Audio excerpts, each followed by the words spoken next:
है ना। इतना सा पैंडल गले में लटकाओगी तो भी सुहागिन कहलाओगी, मंगलसूत्र छोटा सा, पर मन कहता है इतना बड़ा हो दिखे कम से कम। इतना बड़ा पैंडल लटकाने का विचार किसका है, आपका या आपके मन का? शरीर तो 100-200 रुपए की साड़ी में भी ढक जाता है, पर 1000 रुपए की साड़ी हो, किसकी इच्छा है? मन की। पूरी जिंदगी आप किसकी इच्छाएं पूरी करती हैं? मन की। अब मुझे ये और बता दो, आपकी इतनी उम्र हो गई, आप पूरी जिंदगी किसकी इच्छाएं पूरी करती रही या करते रहे? घर बनाया मन का, गाड़ी खरीदी मन की, शादी करी तो पत्नी मन की।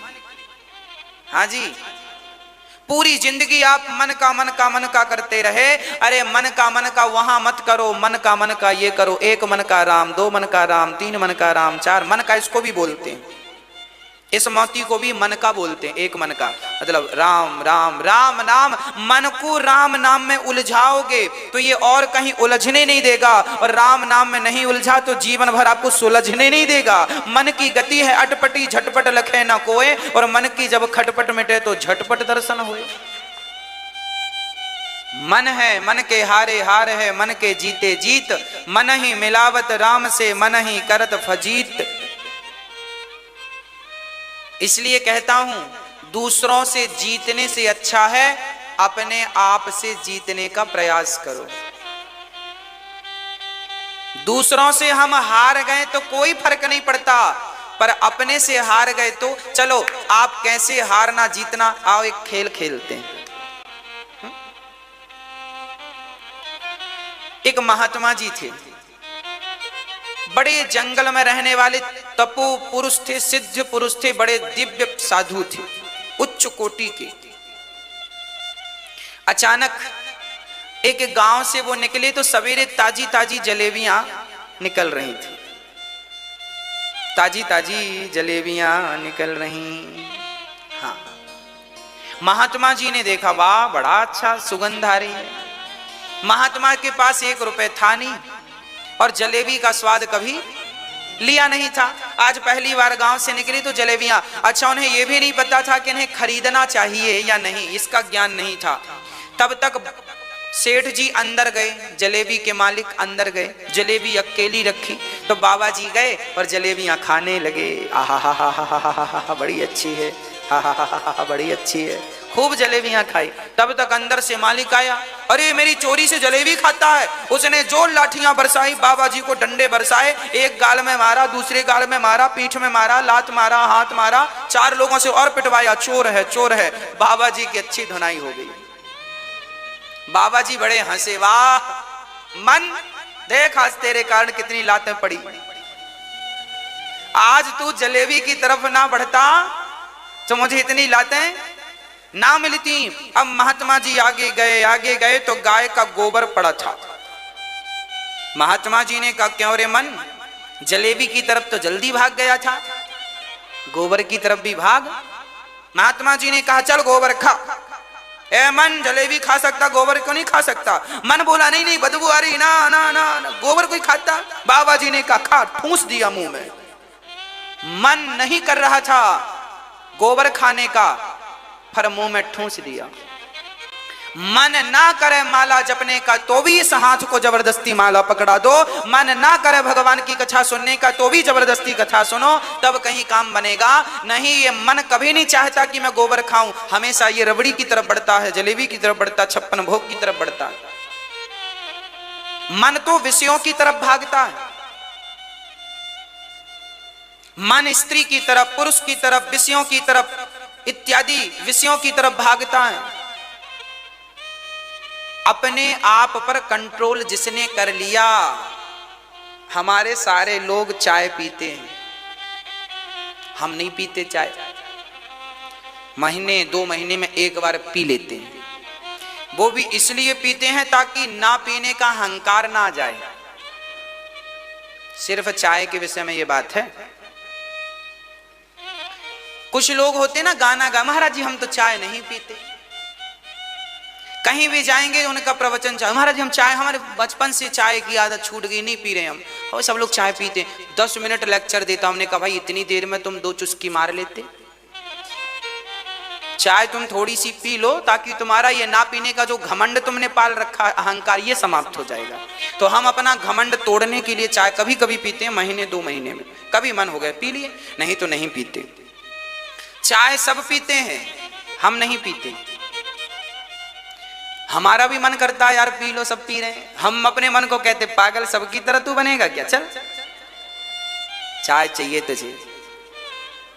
शाम को सब भोजन करते हैं तो हम भी देखते हैं, हमारा भी मन होता है यार हम भी खा लें, भूख भी लग रही है। पर ना, शाम को खाएंगे तो ठीक नहीं होगा, तबीयत बिगड़ेगी, कहीं सर्दी से परेशान, जुकाम से परेशान, फलाना ढिमका लाग। एक काम करो, मन भूख लग रही है, सवेरे खिलाएंगे तुझे बढ़िया चकाचक, अन्न क्षेत्र का जो बनेगा सब तुझे खिलाएंगे। हम मन को समझाते रहते हैं, हमारा मन भी भागता। आपको क्या लगता हमारा मन नहीं भागता? हमारा मन भी जाता है, चलो खा लें। हाँ, हमारा मन भी करता चलो बढ़िया सो जाएं। मन से कहते हैं सो जाएगा तो फिर काम कौन करेगा? काम में लगना है, सोना नहीं है। मन तो सबका ही चलायमान है, चंचल है। अब आप अपने मन को कैसे डील करते हैं वो आपके विवेक पर निर्भर करता है। आप इस मन के मालिक हैं, आप अपने मन के क्या हैं? पर आप ना मन के नौकर बन पड़े हैं। आप लोग नौकर बन गए हैं। जिस व्यक्ति का खाने में कंट्रोल नहीं है, पानी पूरी देखी सो टूट पड़े। अरे थोड़ा सा तो कंट्रोल करो मेरे भाई, थोड़ा सा तो अपनी इंद्रियों पर कंट्रोल करो, टूट पड़े। ये कोई जीवन है? ये तो जानवरों का आचरण अपना रहे हो। जानवरों को दिन में दो या रात को दो, कुछ भी दो, वो बढ़ जाएंगे खाने पीने के लिए। तुम भी जानवर हो क्या? कुछ भी मत खाओ, कहीं भी मत खाओ, विचार करो ये खाने योग्य है या नहीं। ये समय आज्ञा दे रहा है कि नहीं खाने की। रात के 12 बजने के बाद कितनी भी भूख हो हम भोजन नहीं करते। बहुत ज्यादा भूख होगी तो शाम को खा लेंगे, कभी कभी खा लेते हैं, पर शाम को खाते हैं। बहुत दिन भर यात्रा करते हैं, रात्रि को पहुंचे 11 बजे तो 11 बजे भी खा लेंगे कई बार। पर 12 घड़ी का कांटा 12 पे गया, उसके बाद महा भूख लगी हो तो भी समय, अब हमारे शास्त्र आज्ञा नहीं देते खाने की। रात्रि के 12 बजे के बाद ये भूत पिशाचों का टाइम है। निशाचर, निशा मतलब रात्रि, चर मतलब खाना, जो रात को खाए उसे निशाचर कहते हैं। रात को मतलब 10 बजे के बाद। इमरजेंसी है तो 11 बजे तक खा लो। इमरजेंसी है, आपने दिन भर कुछ नहीं खाया, समय नहीं मिला या रोटी नहीं मिली या यात्रा पे रहे, तो आप 12 बजे के पहले खा लो। 12 बज गए रात्रि के, उसके बाद फिर 56 भोग भी नहीं, सुबह ही खाओ। मर्यादित जीवन हो, शास्त्रोक्त जीवन हो। इसलिए विचारमय जीवन हो। तो हम अपने मन पर कंट्रोल करें। क्या करें मेरी माँ? कंट्रोल। अब कुछ लोग ना कुछ भी देखते हैं। कई लोगों को हम देखते हैं किसी किसी को घूरते रहते हैं, ऐसा लगता आंखें बाहर आ जाएंगी। ये कौन लोग हैं? ये वही लोग हैं। देखो, देखना बुरा नहीं है, देखो भालो तको मत, बोलो चालो बको मत, खाओ पियो छको मत, चलो फिरो थको मत। देखना बुरा नहीं है, ताकना बुरा है। ताकता कौन है? जिसका मन कंट्रोल के बाहर है। ताकते रहते तुझको सांझ सवेरे, ये सब कंट्रोल के बाहर वाले लोग गाते हैं और जीवन जीते हैं। संयम, देखने में भी संयम हो, खाने में भी संयम हो और सुनने में भी संयम हो। 4 लोग किसी की बुराई करने लग जाएं तो वहां से उठ के चले जाओ। क्या जरूरत है बैठने की तुम्हें? किसी की बुराई क्यों सुने, हम क्यों अपने कान खराब करें। अरे कानों से कथा जाएगी तो मन साफ होगा, और कानों से किसी की निंदा बुराई जाएगी तो मन और गंदा हो जाएगा। काहे को फोकट में गंदगी पालो, क्यों किसी की निंदा सुनो, बुराई क्या फायदा। अरे पड़ोसन अच्छी है बुरी है हमें क्या लेना देना, चूल्हे में जाए पड़ोसन और पड़ोसी भी चूल्हे में जाए, हमें करना क्या उनसे। क्यों उनके चक्कर में हम अपना कीमती समय खराब करें। मूर्ख हैं वो लोग जो दूसरों की बातें करके अपना समय गवाते हैं, मूर्ख हैं, महामूर्ख हैं। क्या करना फला व्यक्ति कैसा है, हमें क्या करना उससे। तुम कैसे हो, हम कैसे हैं, इससे मतलब रखो ना। हम कैसे हैं, हमारा मन तो खुद परेशान करता, हम दूसरों को क्या कहें। हम दूसरों की बुराइयां क्या देखें, तुम सब बढ़िया हो, हम ही अच्छे नहीं हैं। बुरा जो देखा न मैं चला, बुरा ना मिलिया कोई, हम ही सबसे बुरे हैं। अपनी इंद्रियों पर विजय प्राप्त करो। मेरी माँ कहने का अर्थ यह है कि जिसने अपने मन को वश में कर लिया, याद रखना, जिसने मन को वश में कर लिया वो भगवान को भी वश में करने की ताकत रखता है। जिसने मन को वश में नहीं किया वो किसी को वश में नहीं करेगा। तुम्हारी इंद्रियां तुम्हारी नहीं सुनती, आपकी इंद्रियां आपकी ही नहीं सुनती, तो फिर आप कहते हो हमारा बेटा नहीं सुनता, हमारी बहू नहीं सुनती, हमारा पति नहीं सुनता, हमारी पत्नी नहीं सुनती। अरे तुम्हारी इंद्रियां कौन तुम्हारी सुन रही है, पहले तुम्हारी इंद्रियां तो तुम सुनवाओ इन्हें। तुम्हारा शरीर तो तुम्हारे वश में हो, तुम्हारा शरीर ही आपे से बाहर है, आपकी इच्छाएं ही आपके आपे से बाहर हैं। आपकी इच्छाओं पर आपका कंट्रोल नहीं है, आपके खान पान रहन सहन बोल चाल में आपका कंट्रोल नहीं है, आपके मन पर आपका कंट्रोल नहीं है, तो बेटा बेटी पर तुम क्या कंट्रोल कर लोगे।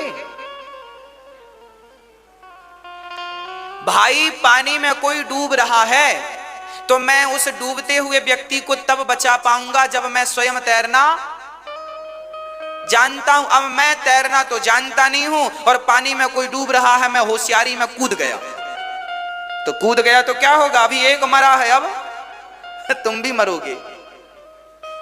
होशियार बन रहे थे, हाँ? तो पानी में उतरने के पहले तैरना सीख लो।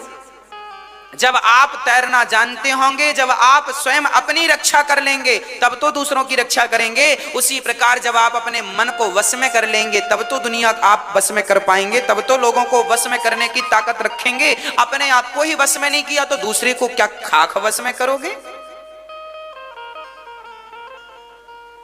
हाँ, पहले अपने आप को जीतो, अपने क्रोध को जीतो। आपको गुस्सा आ जाता है, गुस्सा आता कि नहीं, हमारी मैयाएं गुस्सा कर लेती हैं कई बार, हमारी बहनों को गुस्सा आता है, हमारे भैयाओं को, दादाजी को बुढ़ापे में दांत वहां सब बाहर है पर गुस्से से गुस्सा आता है। देखो मैया, तुम्हारे पिताजी, तुम्हारे दादाजी, जितने लोग बैठे हैं आपको बोल रहा हूं, आपके पिता, आपके दादाजी और आपकी इतनी उम्र हो गई, क्या आपने अपने गुस्से पर कंट्रोल किया? क्या अपने क्रोध को जीत पाए? इसका मतलब क्या है, तुम हारे हुए व्यक्ति हो के नहीं, तुम्हारे भीतर का जो क्रोध है उसने ही तुम्हें हरा दिया है। आपके भीतर की जो इच्छाएं हैं उनसे तो आप जीत नहीं पाए, तो जमाने से क्या जीतोगे। इसलिए पहले अपने क्रोध पर विजय प्राप्त करो।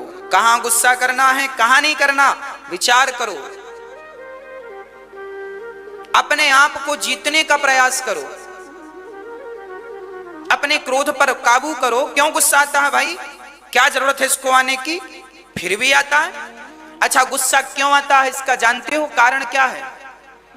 गुस्सा आने के दो कारण होते हैं। इन कारणों को तुम समझ लोगे तो सदा सदा के लिए क्रोध समाप्त हो जाएगा। क्रोध आने के पीछे दो कारण हैं। कारण नंबर 1, आपकी अनंत इच्छाएं। आपकी इच्छा पूरी हो गई तो आप खुश हो जाते हैं, और इच्छा पूरी नहीं हुई तो आप गुस्सा करते हैं कि नहीं? हाँ या ना, बोलो हाँ या ना। आपकी इच्छा है कि आज हमारी बहू हमें बढ़िया पालक पनीर की सब्जी खिलाए, और बहू ने मटर पनीर बना दिया। सास को गुस्सा, जो कहा वो नहीं करती है, गुस्सा आ गया। बात बात पर कई लोग तो इतने मूर्ख होते हैं, छोटी छोटी बात में गुस्सा करते हैं। यही इनकी मूर्खता का परिचय है। जैसे दीपक को अपने उपस्थिति का परिचय देना नहीं पड़ता, दीपक का प्रकाश ही उसकी उपस्थिति का परिचय देता है, सूर्य की किरण ही सूर्य की उपस्थिति का परिचय देती हैं। ऐसे आपका क्रोध ही आपकी अज्ञानता का परिचय देता है और आपका शांत स्वभाव ही आपके ज्ञान का परिचय देता है। अब आपको क्रोध का आपके ज्ञान का परिचय दिलाना है, अज्ञान का आपकी मर्जी है। आपकी अनंत इच्छाएं आपको दुखी बनाती हैं, आपको गुस्सा दिलाती हैं। इसलिए गुस्सा ना किया करो, इच्छाएं ज्यादा ना किया करो। दूसरा कारण है क्रोध आने का अहंकार। जब आप कार एटीट्यूड में चलते हो, किसी ने धक्का मार दिया तो गुस्सा है, देख के नहीं चलता, पागल हो गया, जानता नहीं मैं कौन हूं। अहंकार है तो क्रोध आएगा, अहंकारी को गुस्सा ज्यादा आता है। इसलिए अपने अहंकार पर, अपने इंद्रियों पर कंट्रोल करो। पूतना मौसी तन को सजा कर चली आई, मन को सजाया नहीं। इसे कौन समझाए कि भगवान ने तो स्पष्ट कह रखा है कि निर्मल मन जन सो मोहि पावा, मोहि कपट छल छेद्र न भावा। भगवान को निर्मल मन चाहिए। क्या चाहिए? मन। जितने जल्दी आप लोग अपने मन को साफ कर सकते हैं कर लो। आप कितने दिन में कर लोगे मैया साफ? मन में कपट ना हो, छल ना हो, बिल्कुल निर्मल, निर्मलता।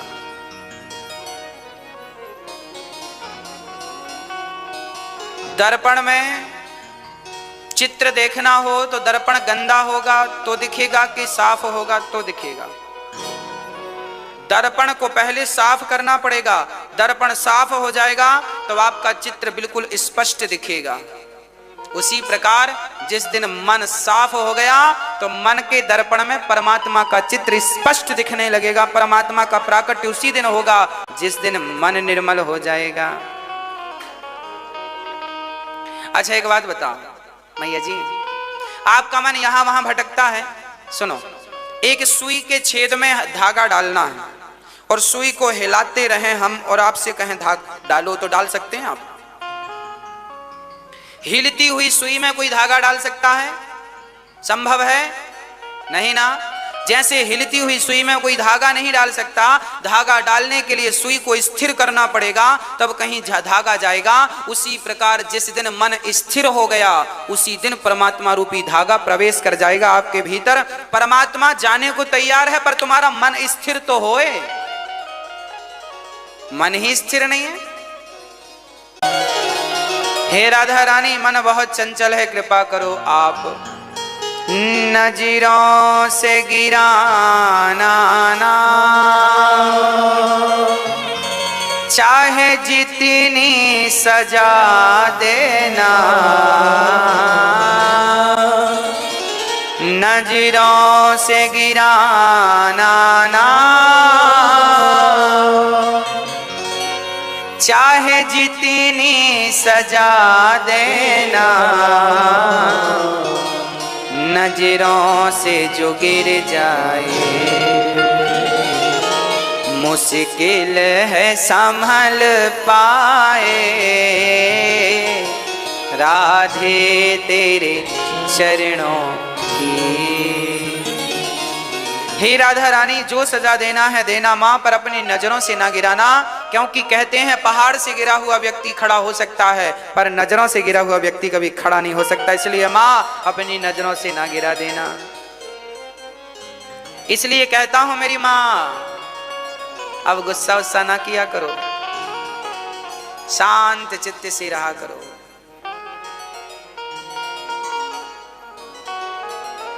एक राजा बाहर धूप में बैठा था, मंत्री संतरी भी चेयर डाले बैठे थे। एक जौहरी आया और उसने दो हीरे बिल्कुल सेम, एक से वजन, एक से कटिंग, एक सी चमक सामने रख दिया। राजा साहब इन दोनों में एक तो असली है और एक नकली है। राजा साहब बोले तो जौहरी जी पहचानेंगे? जौहरी ने कहा कि आप यदि पहचान गए, आपके जौहरी यदि असली की परख कर गए तो मैं ये हीरा आपको दान कर दूंगा, और यदि आपके जौहरी फेल हो गए तो मैं इस हीरे की कीमत का धन आपसे वापस ले लूंगा। राजा को शर्त मंजूर, क्योंकि राजा को पता था जौहरी के लिए हीरे की पहचान बड़ी बात तो नहीं। राजा का जौहरी आया, उसने बड़ी गंभीरता से देखता रहा, पर कोई समाधान नहीं निकाल सका, असली कौन नकली कौन। बड़ा जौहरी फेल हो गया, दूसरा वो भी फेल, तीसरा चौथा, 10 जौहरी 10 फेल। अब राजा शर्त हार गए। तब पीछे से आवाज आई, एक अंधे ने कहा, राजा साहब हमें एक मौका दो, हम हीरे को पहचानेंगे। अंधे को देखकर राजा ने कहा, क्यों मजाक उड़वाते हो, अंधे हो, आंख वाले जौहरी तो पहचान ना सके, तुम तो अंधे हो। उस अंधे ने कहा, मौका तो दो। राजा ने कहा, लो। उस अंधे ने दोनों हीरों को उठाया अपने हाथ में और दोनों को उठाकर बोला, महाराज ये असली है और ये नकली है। राजा वो जौहरी दंग रह गया, सब दंग रह गए, भाई आपने अंधे होकर कैसे पहचान कर ली। तब उस अंधे ने कहा, ये दोनों हीरा धूप में रखे थे, जो हीरा धूप में गर्म हो गया वो तो कांच था, क्योंकि कांच और पत्थर ही, कांच ही गर्म होता है जल्दी, जो असली हीरा होता है वो कितनी भी धूप में रखो गर्म। हाँ, इतनी सरल पहचान थी, जो गर्म हो जाए वो नकली था और जो धूप में भी अपने आप को शीतल रखे वो असली था। बस मेरी माँ, समाज में वही असली लोग हैं जो विषम परिस्थितियों में भी अपने आप को ठंडा रखते हैं, शीतल रखते हैं। आपको हीरा बनना है तो अपने आप को ठंडा रखो। और कई लोग बात बात में गुस्सा करते हैं, तुम गुस्सा क्यों करते हो? क्योंकि तुम्हारी कीमत ही कम है, 2 कौड़ी के हो ना, इसलिए। हाँ, हीरा की कीमत ज्यादा है, वो ठंडक नहीं छोड़ता, और आप लोग बात बात में गर्म हो जाते हो। नकली ही तो गर्म होता है, तुम नकली हो तो गर्म हो रहे हो। तो आपकी कीमत आपको कम करके आंकनी है कि बड़ी ज्यादा करके आंकनी है? आपकी कीमत क्या है? यदि बात बात में गुस्सा आता है तो 2 कौड़ी के हो तुम, और यदि आप संतुलित हैं, आपको गुस्सा नहीं, आपने क्रोध पर काबू कर लिया, अपनी इच्छाओं पर कंट्रोल कर लिया, तो आपकी कीमत कोहिनूर से करोड़ों गुना ज्यादा है। आप वो महापुरुष हैं जो पूरी दुनिया को अपने ज्ञान से प्रकाशित कर सकते हैं। आप वो कोहिनूर हैं। अब अपने आप को कोहिनूर बनाना है या कांच का टुकड़ा बनाना है, मर्जी आपकी।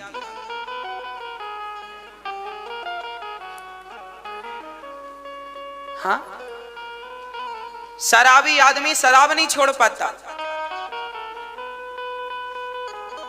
अब बताओ, शराब नहीं छोड़ पाए तो तुम क्या हो? 2 कौड़ी के हो के नहीं? अपनी तुच्छ सी इच्छाओं को तो तुम कंट्रोल ना कर पाए, तुम अपनी इंद्रियों को क्या कंट्रोल करोगे?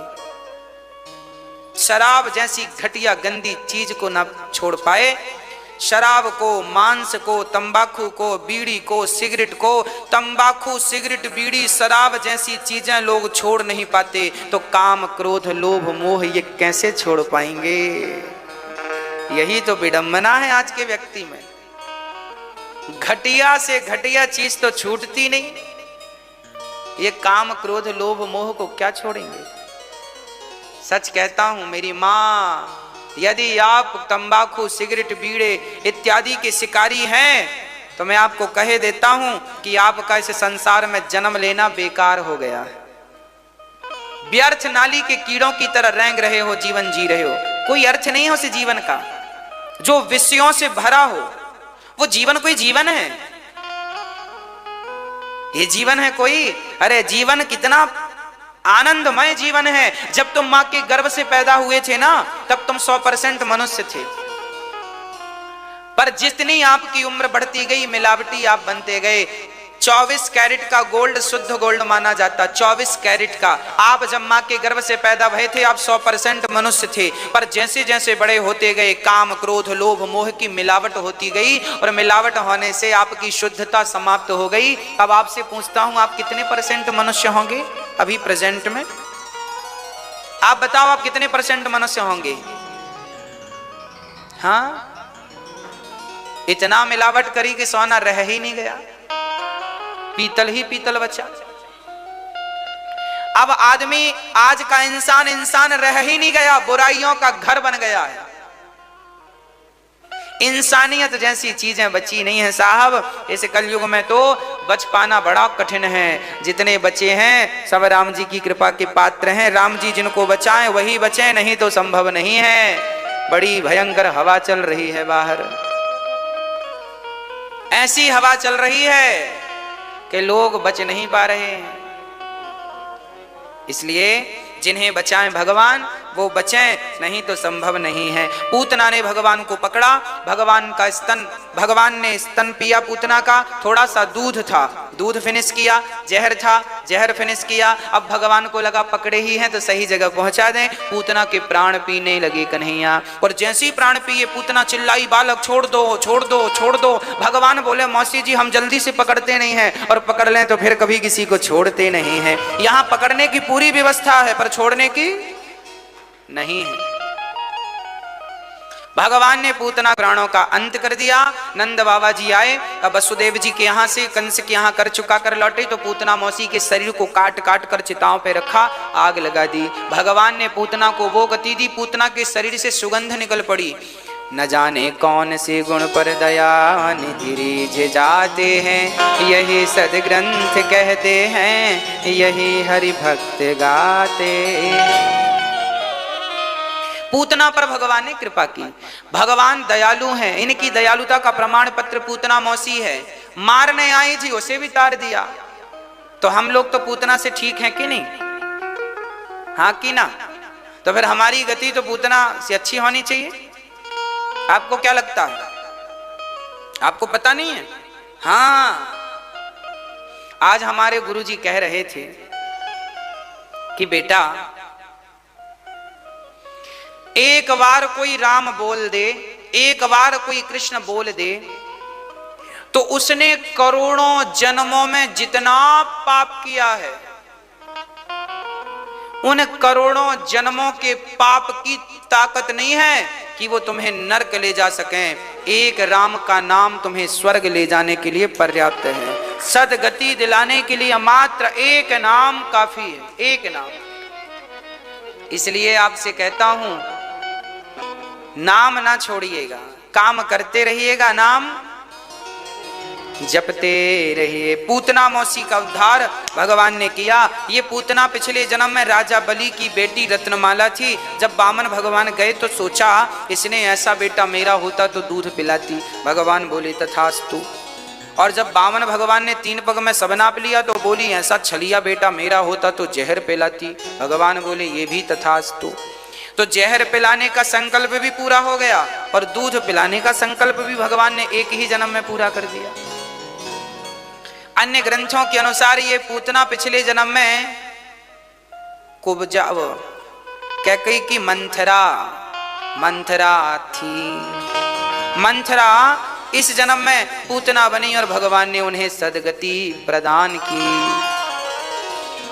तो भक्तों भगवान ने सदगति प्रदान की। चलो अब भगवान ने पूतना को मारने के बाद एक दिन क्या हुआ, भगवान को मारने के लिए भगवान करवट बदले तो भगवान को मारने के लिए एक राक्षस आया सकटासुर। भगवान ने सकटासुर को मार गिराया। गाड़ी के नीचे भगवान सो रहे थे, ऊपर आके मामा जी बैठ गए। भगवान ने एक लात जमाई, गाड़ी उलट पलट के तो गिरी और मामा जी जाके कंस मामा के घर पे धम्म से गिरे। सकटासुर का उद्धार। फिर तृणावर्त आया बवंडर के रूप में, गोल गोल हवा के रूप में, भगवान ने उन्हें भी मार गिराया। हाँ, सारे मामाओं की सदगति भगवान ने की। मैया यशोदा ने भगवान के इतने से मुख में ब्रह्मांड का दर्शन किया। भगवान कृष्ण ने 2 बार माता यशोदा को ब्रह्मांड का दर्शन कराया है अपने मुख में। इसके बाद गर्गाचार्य जी आए भगवान का नाम रखने के लिए। अच्छा मैया बताओ भगवान का नाम क्या है?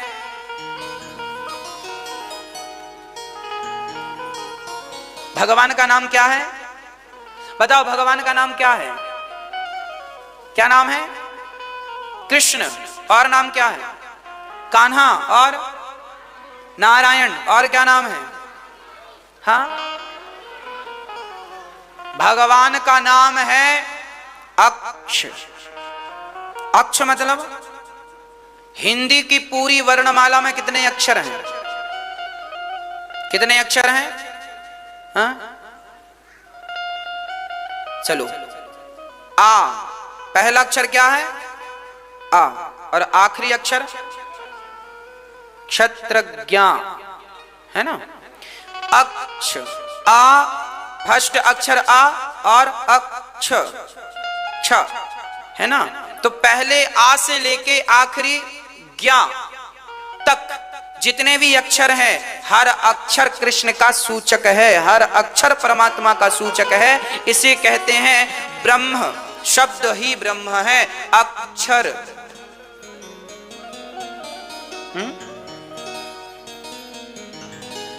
समस्त 52 अक्षर ब्रह्म सूचक है। सारे अक्षर ब्रह्म सूचक हैं। कम ब्रह्मा खम ब्रह्म, सब ब्रह्म है। कम ब्रह्मा खम ब्रह्मा, वेद मंत्र है खम ब्रह्मा। इसलिए आपके जीवन में जब दुख आए तो दुख में भी खा है, दुख और सुख। सुख खा है ना, सू लगा दो तो सुख, दू लगा दो तो दुख, खा तो अचल है। तो जो खा है वो खम ब्रह्मा, तो दू लग जाएगा तो दुख, सू लग जाएगा तो सुख। तो दुख में रहो या सुख में रहो, पर उसे खम ब्रह्म को, उस परमात्मा को याद करते रहो। दुख में भी उसे देखो और सुख में भी उसे देखो, हर जगह वही वही वही है।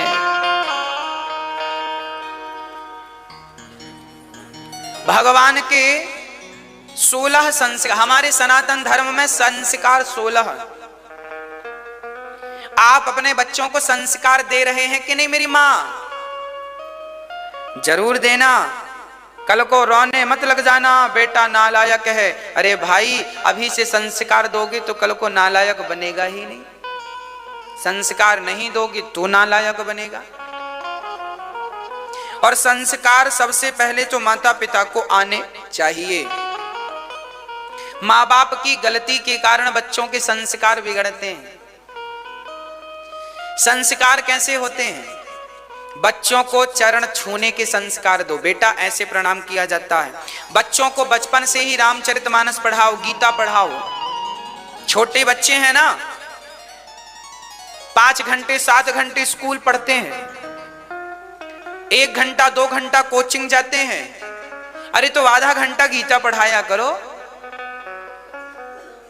एक्स्ट्रा एक्टिविटी जो होती है स्कूलों में, स्कूल वालों को भी चाहिए कि वो एक्स्ट्रा एक्टिविटी में अपने सदग्रंथों को आगे बढ़ाएं। हाँ, भारत में बहुत सारे स्कूल ऐसे हैं, खासकर क्रिश्चियन स्कूल ऐसे स्कूल हैं जिन स्कूलों में आपका बच्चा कलावा बांध कर जाए, हिंदू बच्चा ये बांध कर जाए ना तो उतरवा देते हैं और वो क्रॉस लगा कर जाते आते हैं। इसका मतलब समझ रहे हो, दाल में काला है कि दाल ही काली पड़ी जा रही है? तुम हिंदुओं को कम समझ में आता है। क्रिश्चियन लोग तो चाहते हैं कि हिंदू भी क्रिश्चियन धर्म अपना लें। तुम्हारी संस्कृति से उन्हें नफरत है। तिलक लगाकर बच्चे स्कूल जाएं तो तिलक मिठा देते हैं, कलावा बांध कर, रक्षा सूत्र बांध कर जाएं। एक सज्जन बोले, महाराज जी ये धागा क्यों बांधते हो? हमने कहा इसलिए बांधते हैं, तुमने पुराने जमाने की गाड़ियां देखी कि नहीं? पुराने जमाने की गाड़ियां, मैंने एक गाड़ी देखी, बहुत पहले जमाने में टैक्सी आती थी ना 3 चक्के की लंबी सी, उसका इंजन कैसे स्टार्ट होता था? उसके इंजन में रस्सी बांधते थे, 1 2 3 4 5 और फिर और फिर जोर से खींच देते थे। तो क्या हो जाता था, इंजन स्टार्ट हो जाता था। जो आपसे पूछे कलावा क्यों बांधते हो, ऐसे बेवकूफों को बताया करो कि जैसे रस्सी के घर्षण से इंजन स्टार्ट हो जाता है, ये भी घर्षण, जब यहां पर आपकी नाड़ियां यही हैं, समस्त नाड़ियां, जब यहां थोड़ा प्रेशर पड़ता है ना